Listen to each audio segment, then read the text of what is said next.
ঝালকাঠির দুটি সংসদীয় আসনে ২১ জানুয়ারি উৎসবমুখর পরিবেশে প্রতীক বরাদ্দ সম্পন্ন হয়েছে। জেলা রিটার্নিং কর্মকর্তা ও জেলা প্রশাসক মোহাম্মদ মবিনুদ্দিন প্রার্থীদের হাতে প্রতীক তুলে দেন।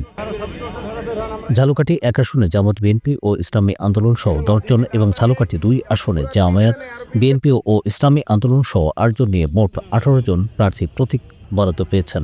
স্বতন্ত্র ও অন্যান্য রাজনৈতিক দলের প্রার্থীরা প্রতীক পেয়েছেন। নায়াসিনামাইড ও স্যালিসাইলিক সমৃদ্ধ লিলি ফেস ওয়াশ যা ফেসের ডেড স্কিন সেল দূর করে দেয় দ্বিগুণ ফাস্টার ব্রাইটেনিং। প্রতীক বরাদ্দ পেয়ে প্রার্থী ও তাদের সমর্থকরা উচ্ছ্বাস প্রকাশ করেছেন। ভোটের লড়াইয়ে জয়ের ব্যাপারে আশাবাদী প্রার্থীরা।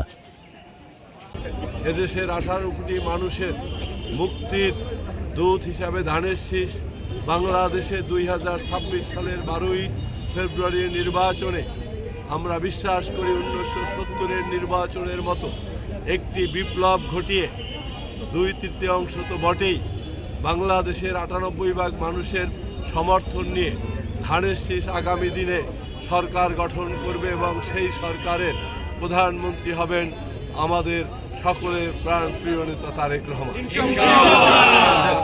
সেই জায়গা থেকে দাঁড়িয়ে এই ঝালকাঠি 1 এবং 2 আসন দুটি আমরা 1979 সালে যেভাবে এই দলটি প্রতিষ্ঠিত হয়েছিল আজকে 2026-এ এসে দাঁড়িয়ে বলতেছি আমরা সবচেয়ে বেশি ভোটের ব্যবধানে এই 2টি আসন আমাদের আগামীর রাষ্ট্রনায়ক বিএনপির দক্ষ সংগঠক এদেশের 18 কোটি মানুষের হৃদয়ের স্পন্দন তারেক রহমানকে উপহার দেব। যে 10 দলীয় জোটের এই জেলাতে 2টি সিট রয়েছে, 2টো সিটই দাঁড়িপাল্লা প্রতীকে নির্বাচন করছে ইনশাআল্লাহ।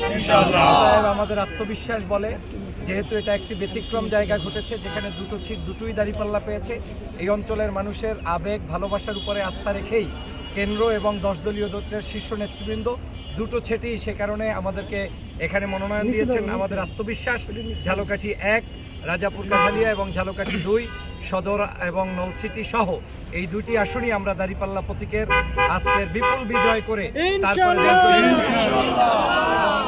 আমরা ইনশাআল্লাহ আমাদের নেতৃত্বে আগামীতে বাংলাদেশ যে সরকার গঠিত হবে সেই সরকারের আগামীর প্রধানমন্ত্রী দেখব মানবতার বন্ধু জামাত ইসলামের আমির ডাক্তার শফিকুর রহমান সাহেবকে ইনশাআল্লাহ। নায়াসিনামাইড ও স্যালিসাইলিক সমৃদ্ধ লিলি ফেস ওয়াশ যা ফেসের ডেড স্কিন সেল দূর করে দেয় দ্বিগুণ ফাস্টার ব্রাইটেনিং।